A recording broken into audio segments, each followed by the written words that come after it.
కందుకూరు ప్రాంతంలో ముఖ్యంగా గ్రామీణ ప్రాంతాల్లో యువత ఎక్కువగా కంప్యూటర్ ఆధారిత బీటెక్ కోర్సుల వైపే వెళ్తున్న పరిస్థితి కనిపిస్తోంది. ఫీజు రియంబర్స్మెంట్ ఉందనే కారణంతో విద్యార్థుల ఆసక్తి, సామర్థ్యం, భవిష్యత్ అవకాశాలను పూర్తిగా అంచనా వేయకుండానే ఒకే రకమైన కోర్సుల వైపు నడిపిస్తున్నారా అనే ప్రశ్నలు తలెత్తుతున్నాయి. 100 మంది యువతలో 90% మంది ఒకే విధమైన కంప్యూటర్ కోర్సులను ఎంచుకోవడం వెనుక విద్యార్థుల ఆసక్తి మాత్రమే కారణమా, లేక ఇంజనీరింగ్ కాలేజీల అడ్మిషన్ విధానాలు, ప్రచారం కూడా ప్రభావం చూపుతున్నాయా అనే చర్చ మొదలైంది.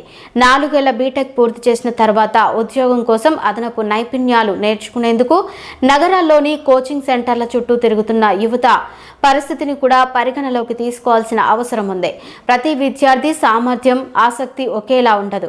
వ్యవసాయం, accounting, finance, health care, paramedical, mechanical, electrical, civil, data రంగాలతో పాటు వృత్తి, విద్య, ప్రొఫెషనల్ కోర్సులను అనేక అవకాశాలు ఉన్నాయి. కాబట్టి కేవలం ఫీజు రియంబర్స్మెంట్ లేదా ప్రస్తుత డిమాండ్ను చూసి కోర్సు ఎంపిక చేయకుండా విద్యార్థి ఆసక్తి, సామర్థ్యం, భవిష్యత్ ఉద్యోగ అవకాశాలను పరిశీలించి సరైన మార్గదర్శకత్వం అందించాల్సిన అవసరం ఉంది.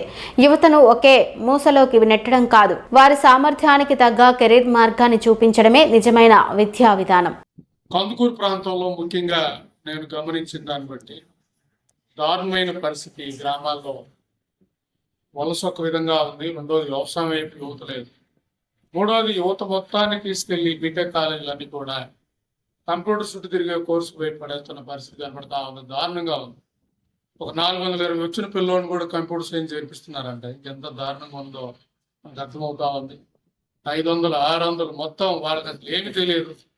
So free seat government fees reimbursement ఇస్తుంది కాబట్టి సో సీట్లు ఫీల్ చేయాలన్న కోణంలో తీసుకెళ్తున్న దుర్మార్గం చరిత్ర కందుకూరు ప్రాంతాల్లో కనపడతా ఉంది.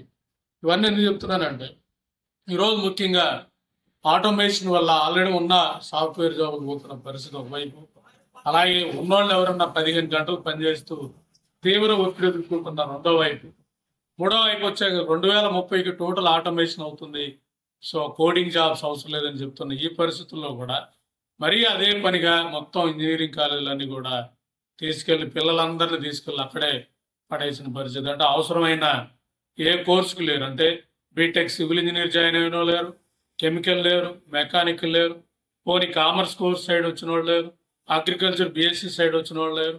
మొత్తం తీసుకెళ్లి బీటెక్ కంప్యూటర్ రిలేటెడ్ పడేస్తున్న పరిస్థితి. పేరెంట్స్ కూడా కొత్త కూడా ఎక్సర్సైజ్ చేయకుండా సో వాళ్ళని నమ్మే విధానం, బీటెక్ చేయకపోతే ఎలా అన్న విధానం వెళ్తున్న పరిస్థితి. అంటే ఎంత డెమాన్స్ట్రేషన్ ఎఫెక్ట్ క్రియేట్ చేశారో మనకు అర్థమవుతా ఉంది.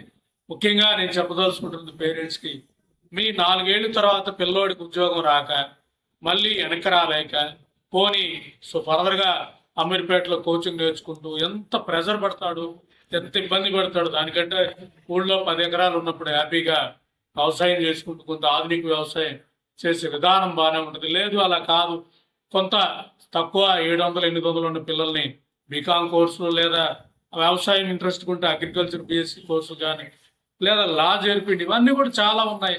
ఒక్క బీటెక్ కంప్యూటర్ సైన్స్ దాని చుట్టే మీరు తిరుగుతున్న పరిస్థితి కనపడుతుంది. కాబట్టి తల్లిదండ్రులు ఆలోచించాలి, కొంత టైం స్పెండ్ చేయండి పిల్లల గురించి. ఓ బట్ట లేదా ఏదైనా కొనడానికి షాప్కి వెళ్ళి ఇన్ని షాపులు తిరిగే మన పిల్లోడిని ఏ కోర్సు చేర్పించాలి, వాడు భవిష్యత్తు ఎలా ఉండాలనేది మినిమం ఎక్సర్సైజ్ కూడా చేయట్లేదు అనేది అర్థమవుతుంది. అవేళ చేయండి. మార్కెట్లో ఉన్న అన్ని కోర్సులు కూడా అర్థం చేసుకుని ఆ వైపుగా పిల్లల్ని మళ్లించండి అని తెలియజేస్తున్నా. ధన్యవాదాలు.